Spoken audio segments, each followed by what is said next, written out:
ताब साहब, हुकूमत कोशिश तो कर रही है, जो चाइनीज रोल ओवर की बात कर रहे हैं, यूएई के रोल ओवर की बात कर रहे हैं, इसकी मुमकिनात कितनी है?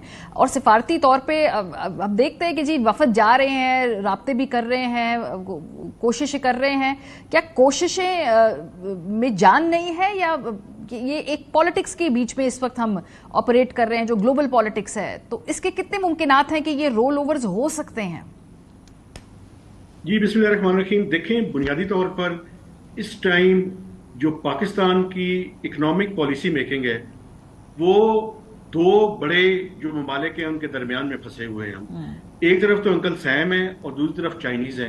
उनकी अपनी ग्लोबल पॉलिटिक्स है और उसमें हम एक तरफ तो हम भी ये कहते हैं कि जी हम IMF का प्रोग्राम भी करेंगे और दूसरी तरफ हम CPEC-2 की बातें भी कर रहे हैं। तो कंफ्यूजिंग सिग्नल्स हमारी तरफ से भी आ रहे हैं। और बुनियादी बात ये है कि ये रोल ओवर तो मेरे ख्याल में हो जाना चाहिए। अभी तक उसकी कंफर्मेशन नहीं आई। मैं आपको थोड़ा सा उसका प्रोसेस जो है वो बता देना चाहता हूं। देखिए, प्रोसेस ये है कि ये एक्सटर्नल फाइनेंसिंग और रोल ओवर जब कंफर्म होगा, 12 बिलियन टोटल हमारी रिक्वायरमेंट $26.2 बिलियन की है इस साल की डेट की रीपेमेंट और करंट अकाउंट डेफिसिट को अगर आप सामने रखें, उसमें से 12 बिलियन का रोल ओवर है, 4 बिलियन की कमर्शियल फाइनेंसिंग है और $10 बिलियन हमने मल्टीलैटरल और बायलैटरल से पूरा करना है। अब IMF ये कह रहा है कि आपका $2 बिलियन का एक और फाइनेंसिंग गैप है। उसमें हम सऊदी अरब से डायरेक्ट या तो हम सऊदी ऑयल फैसिलिटी की या डिपॉजिट की या इस्लामिक डेवलपमेंट बैंक का एक ITFC है, उसके थ्रू हम चाहते हैं कि $1.2 बिलियन वहां से आ जाए और $600 to $800 मिलियन कमर्शियल फाइनेंसिंग का आ जाए। देखें, इस टाइम अगर रोल ओवर नहीं होगा तो हमारे पास तो पैसे हैं ही नहीं कि हम उनको वापस कर सकें।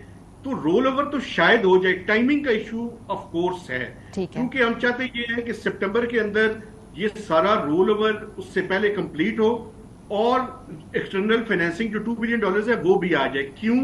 उसकी वजह ये है कि एक LOI पे साइन करना है। इसका मतलब है letter of intent. Letter of intent पे हम साइन करेंगे मिनिस्टर फॉर फाइनेंस और governor State Bank of Pakistan, तो उसके बाद कम से कम 2 वीक्स चाहिए उसको बोर्ड के मेंबरान के पास सर्कुलेट करने के लिए। तो अगर 10 सितंबर तक पाकिस्तान का LOI पे साइन नहीं होता तो इसका मतलब यह है कि सितंबर में प्रोबेबली पाकिस्तान का केस जो है वो बोर्ड के पास नहीं जाएगा, या मैक्सिमम 15 सितंबर तक। अच्छा, तो उसके नतीजे में एक पेंडोरा बॉक्स जो है वो खुलेगा, जो कि फिस्कल फ्रंट के ऊपर होगा, जिसकी अभी शहबाज राणा साहब बात कर रहे हैं। लेकिन उसमें सिर्फ यही नहीं होगा, उसमें यह भी होगा कि हुकूमत एक और प्लान भी कर रही है। वो प्लान ये कर रही है कि वो अपने PSDP को और एनुअल डेवलपमेंट प्लान को कट करना चाहती है। तो IMF ये सवाल भी उठाएगा कि पहले आपने कहा कि हम डेवलपमेंट बजट को ज्यादा रखना चाहते हैं, आपने 1400 रखा, फिर आपने उसको 1100 किया, अभी 700-750 की बात आप कर रहे हैं फेडरल PSDP। और इसी तरह प्रोविंसेस का भी आप डेवलपमेंट बजट जो है वो कट करना चाहते हैं। तो आपने कहा था कि हम ये डेवलपमेंट बजट इसलिए रख रहे हैं कि इकोनॉमी को किक स्टार्ट करें और 3.5% की ग्रोथ हासिल करें। अगर वो डेवलपमेंट बजट को ये कट लगाते हैं तो मैक्रो इकोनॉमिक नंबर्स हिलेंगे। सही, वो IMF को कैसे सेटिस्फाई करेंगे? इन्होंने सब्सिडी की बात की, मैं तो अगली बात कर रहा हूं कि ये मैक्रो इकोनॉमिक नंबर्स भी अगर हिल गए और अक्टूबर तक ये बात चली गई तो फिर ये मिनी बजट की तरफ मामला जाएगा और ओवरऑल एक्सपेंडिचर्स के ऊपर भी गुफ्तगू शुरू हो जाएगी। ये जो मिनी बजट की आप बात कर रहे हैं ना, शहबाज आपने अपनी खबर में जो एक खौफनाक बात की, बिकॉज उसी पे मेरी नजर टिक गई कि फिर ये टैक्स वसूल करने के लिए जी दोबारा जो आपके यहाँ पे प्रोफेशनल्स हैं, कॉन्ट्रैक्टर्स हैं, उनके ऊपर मजीद टैक्स लगेगा। अभी ये ताजिर आए हुए हैं, हुकूमत उतना बज नहीं कर रही जितना पहले ही एक ट्वीट पे ढेर हो जाया करती थी। हमने देखा है थोड़ा सा ये स्पाइन शो कर रहे हैं, लेकिन क्या वो ताजरों पे टैक्स लगा पाएंगे या उनको थोड़ा सा बैक ट्रैक करना पड़ेगा और जुज़वी टैक्स लगेगा? देखिए, ये मामला मुझे ये लग रहा है कि जुज़वी टैक्सेशन तक ही है। अभी तक इनका जो प्लान था, जो ताजर स्कीम है, उसके तहत इन्होंने IMF से जो वादा किया है कि साल में उनसे इजाफी 50 अरब रुपया इकट्ठा करना है ताजरों से। और मैं बड़े फख्र से आपको ये बात खुशी से बताना चाहता हूँ, ऐसी बात नहीं हमारे ताजर भाई टैक्स नहीं देते। तकरीबन 62 या 64 ताजरों ने 5 लाख रुपया दिया है पहले 2 माह में। One should clap for them.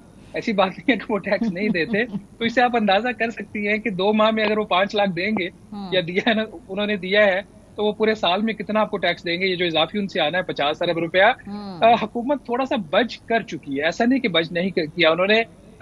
जिस दिन ये ताजरों की हड़ताल थी उसी दिन उनके लिए एक सादा जो है वो टैक्स का गोशवारा के नाम से इन्होंने एक डॉक्यूमेंट जारी किया, जिसका एक नोटिफिकेशन भी एफबीआर ने जारी किया, जिसमें मेरे लिए, आपके लिए, बिजनेस कम्युनिटी के लिए, बाकी वो जो लोग हैं जो ईमानदारी से अपना काम करना चाह रहे हैं, टैक्स भी देना चाह रहे हैं, उनके लिए जो 28 सफ़ों का जो गोशवारा है, जिसमें यहाँ तक बताना पड़ता है कि आपके घर का फर्नीचर है तो उसकी वैल्यू कितनी है, अगर आपके पास कैश है तो उसमें कॉइन्स कितने हैं और नोट्स कितने हैं, यहाँ तक उन्होंने मांगा हुआ है। आपके बैंक्स में बैलेंस कितना है, ताजरों के लिए ऐसा कोई सवाल नहीं, उनसे तो बैंक अकाउंट ही नहीं मांगा गया। उनको इतना कहा गया कि आप अपनी जो एक मूवेबल एसेट है और एक इमूवेबल एसेट है, उन दोनों की टोटल वैल्यू बता दें। तो बच कर चुके हैं। ताजरों का मसला ये है ना कि वो अपने असासे नहीं बताना चाह रहे, सोर्स ऑफ इनकम नहीं बताना चाहते, तो हमने फैसिलिटेट कर दिया। अब आ जाते हैं टैक्स के रेट के ऊपर बात।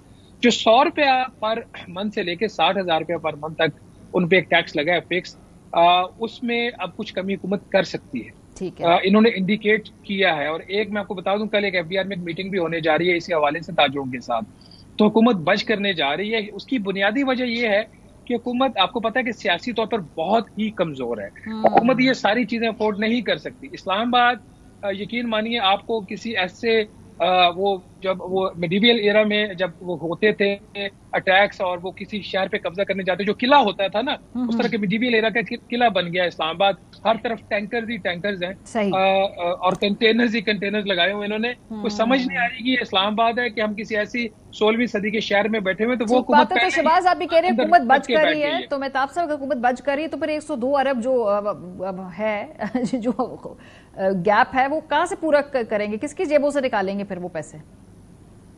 इसमें तो मैं आपका सवाल जवाब देने से पहले एक चीज जो अभी लेटेस्ट एफबीआर की तरफ से अनाउंसमेंट आई है, जिसमें उन्होंने बताया कि 102 अरब रुपए का शॉर्टफॉल मौजूद है। उन्होंने जो उसकी दिलचस्प बात बताई है वो मैं आपके देखने वालों को बताना चाहता हूँ। वो कहते हैं जी, बुनियादी तौर पे ये जो हमारा रेवेन्यू, तो वैसे वो कहते हैं बड़ा है, लेकिन वो साथ इन्फ्लेशन का नंबर बताते हैं। वो कहते हैं जी कि पिछले साल इसी अरसे के दौरान महंगाई जो है वो 28% थी, अभी महंगाई जो है वो 11% आ गई है। तो इस वजह से ब्लेम करने की कोशिश की है कि महंगाई में कमी की वजह से हमारा टैक्स जो है वो कम हो रहा है। दूसरा वो कहते हैं कि रिफंड्स हमने ज्यादा दिए हैं, इस वजह से हमारा जो टारगेट है उसमें कमी हुई है। लेकिन मैं आपको एक बात बताऊं, देखें हम IMF के प्रोग्राम के अंदर हैं, ये हुकूमत पोलिटिकली तो बच करेगी, पोलिटिकल गिमिक्स ये अपनी जगह पे रखते रहे, लेकिन अगर एक हद से ज्यादा आपने इस स्कीम के साथ टिंकरिंग करने की कोशिश की तो IMF का प्रोग्राम मजीद खतरे में पड़ेगा। एक चीज पे वो बिल्कुल जो है वो बात हो सकती है, और उसी का देखिएगा आप, आइंदा चंद दिनों में हुकूमत या FBR एक मैकेनिज्म अनाउंस करने वाली है, और वो मैकेनिज्म ये होगा कि जहां 84 मार्केट्स हैं पूरे पाकिस्तान में, जो 26,000 मार्केट्स के इन्होंने फेयर मार्केट वैल्यूएशन जो है वो अनाउंस किया है FBR ने। 84 मार्केट्स ऐसी हैं जिनका मैक्सिमम जो रेट है वो 60,000 रुपए है।